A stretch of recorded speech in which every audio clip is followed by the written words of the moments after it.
nosotros no aceptaremos la exclusión de nuestro pueblo de ese derecho.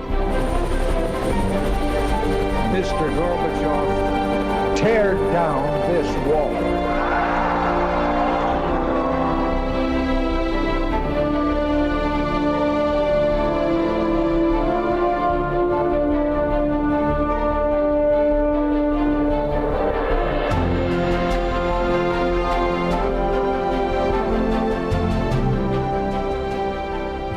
Muy buenas noches, señoras y señores. Bienvenidos a Tiempos Modernos.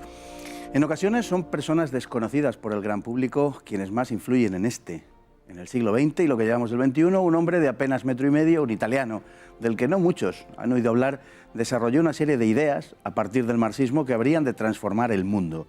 Se lo presentamos, Antonio Gramsci. Gramsci fue fundamental para crear ese marxismo cultural que en distintas variantes resulta ser la ideología imperante hoy en el mundo occidental. Una ideología que se ha impuesto a través del dominio de la educación y de los medios de comunicación. La idea esencial de Gramsci parte del análisis de Marx acerca de la relación entre infraestructura y superestructura.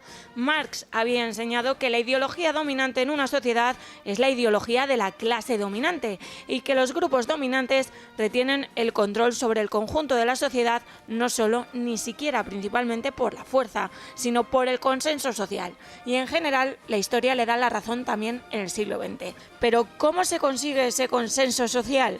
Mediante la dirección intelectual y moral de la sociedad. Gramsci va más allá de lo que Marx sostenía, afirmando que la esencia de la dominación no es siquiera económica, sino esencialmente cultural. Mediante lo que se denomina hegemonía, las personas consideran como algo natural las coordenadas ideológicas en las que la sociedad se mueve. Esa hegemonía se asienta en el sistema educativo, en la religión y en los medios de comunicación. Mediante esta hegemonía se desactiva la potencialidad revolucionaria de las clases oprimidas, en el caso de la etapa capitalista, la del proletariado. La experiencia de la Primera Guerra Mundial condujo al rechazo explícito de la Unión Sagrada que se produjo en 1914, cuando la Segunda Internacional saltó por los aires al unirse las respectivas clases trabajadoras a las clases medias y burguesas de sus respectivos países. De modo que Gramsci subrayó lo que él entendía que era la utilización de la patria en beneficio de las clases propietarias. Al hacer descansar en la infraestructura económica la clave de la ordenación social, Marx sostenía que la ideología era la consecuencia de esta, pero Gramsci afirmó algo distinto.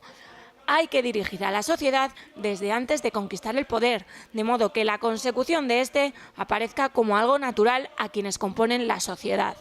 El acto revolucionario de la toma de poder, por tanto, resultará algo exento de los traumas que, de otro modo, serían inevitables y será visto como una consecuencia lógica.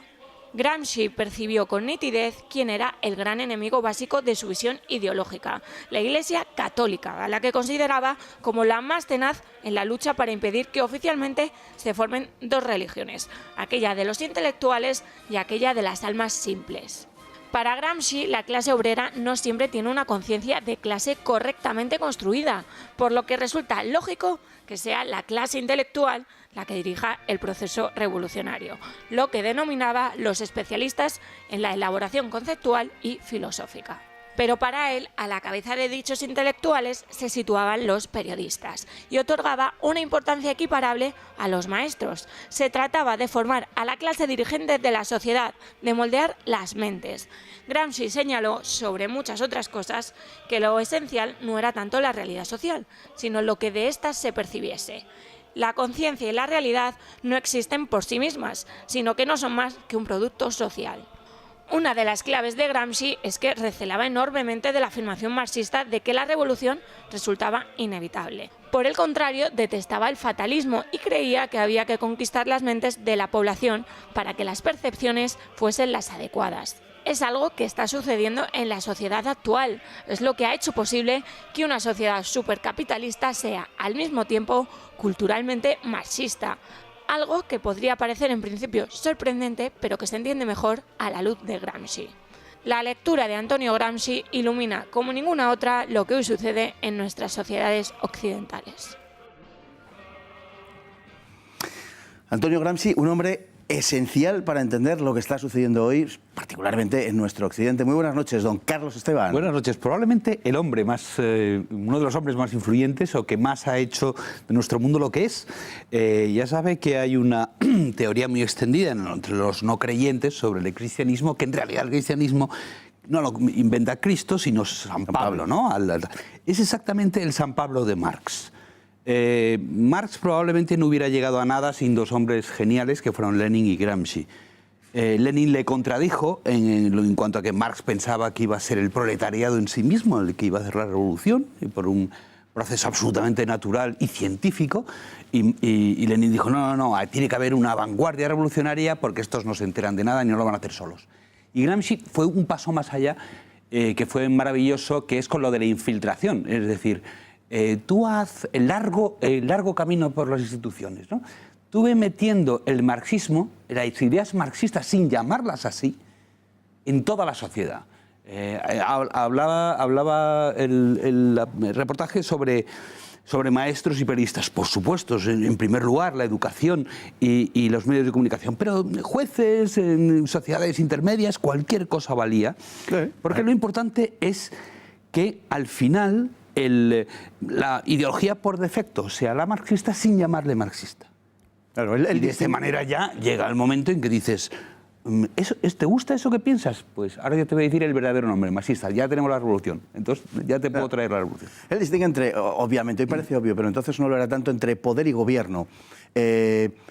A él lo que le interesa es tener el poder, por supuesto, el gobierno ya vendrá. Y si tienes los medios de comunicación, si tienes la educación, si tienes esa infiltración social, tienes los artistas, los intelectuales, los periodistas, mira qué buen ejemplo, porque lo tenemos en España, lo hemos tenido muy bien, en realidad está en todo el mundo, pero en España lo podemos vivir fantásticamente. Hemos tenido un gobierno supuestamente de derechas, ¿no? Partido Popular, y que ha mantenido todo este tiempo exactamente las mismas leyes que el Partido Socialista da las leyes, dice que es de tal, y parece que la derecha nunca está legitimada para gobernar, sino solamente para administrar. Entonces, ese es el gran triunfo de Gramsci. La derecha dice, me voy a ocupar, yo quiero interior y economía. Y la izquierda, que va mucho más a largo plazo, es dame a mí educación y cultura. Pero claro, ganas. Algo que acepta la derecha. Por supuesto que lo acepta, porque la derecha eso es un poco idiota. Pero es eso, es decir, si yo tengo es basarse un poco en lo que hizo Gramsci fue basarse en el cristianismo, ¿vale? Que era su gran espejo. El príncipe era la Iglesia. Claro. Es decir, ¿qué es lo que hizo la Iglesia durante 300 años?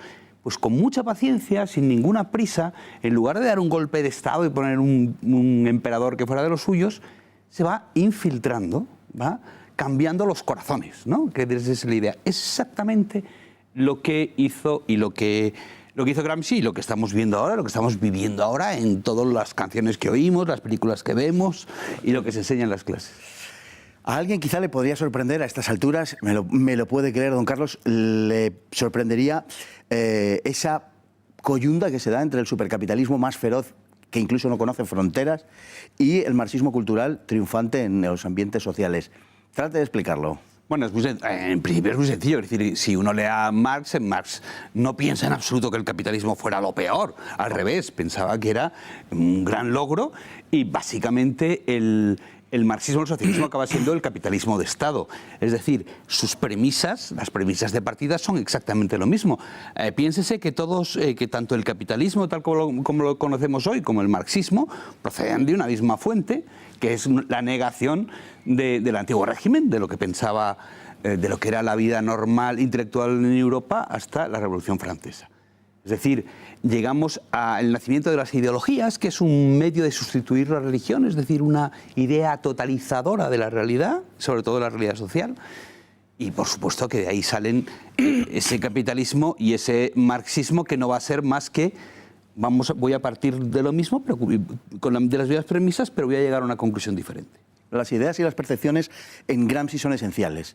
Son esenciales porque ningún grupo social se puede mantener sin afirmar estas. Es decir, no se puede mantener por la fuerza ni por el mero dominio de los medios de producción aplicando el esquema clásico a la realidad social, ¿no? Y es Gramsci quien pone de manifiesto precisamente la importancia de cómo percibimos las cosas, de que es mucho más importante ese dominio ideológico, psicológico, digamos, es mucho más interesante que la realidad social. Usted, por ejemplo, conoce perfectamente, muchísimo mejor que yo, lo que fue los intentos de revolución marxista entre guerras, que fueron todos un fracaso, no por nada, sino porque no se sumó realmente la clase obrera. Igual que no se sumó la clase obrera en la Primera Guerra Mundial para impedir la guerra, como pensaba Marx.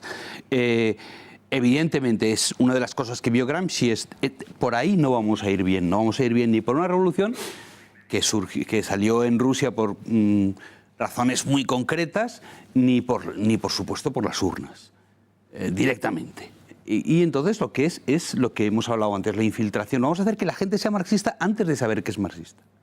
Es decir, aceptan unos supuestos ideológicos sin conocer la etiqueta bajo las que se agrupan, ¿no? Y de esa manera cooptan la sociedad en su conjunto y vemos a gente que está perfectamente ajena al hecho de que las ideas que están reverberando son marxistas, creyendo incluso que es gente, digamos, casi liberal o conservadora, cuando en realidad son culturalmente marxistas. Claro, es decir, por ejemplo, toda la glorificación de la rebeldía en sí misma, si uno se para a pensar, ¿por qué la rebeldía en sí misma va a ser una cosa buena? Sin embargo, tiene una, ¿verdad? Una connotación estupenda. Es un joven rebelde.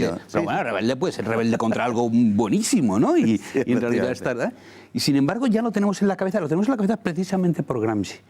Por Gramsci tenemos toda esa idea de revolución, cosa buena, levantamiento, todo eso es fantástico, el pueblo es el que más ordena, como decía. Es decir, todo ese esquema mental, eso es lo que nos ha traído Gramsci.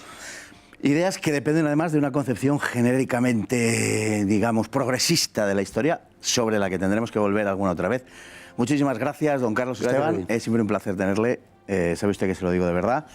Y también tenerles a todos ustedes cada noche ahí. Muchísimas gracias y hasta mañana, si Dios quiere.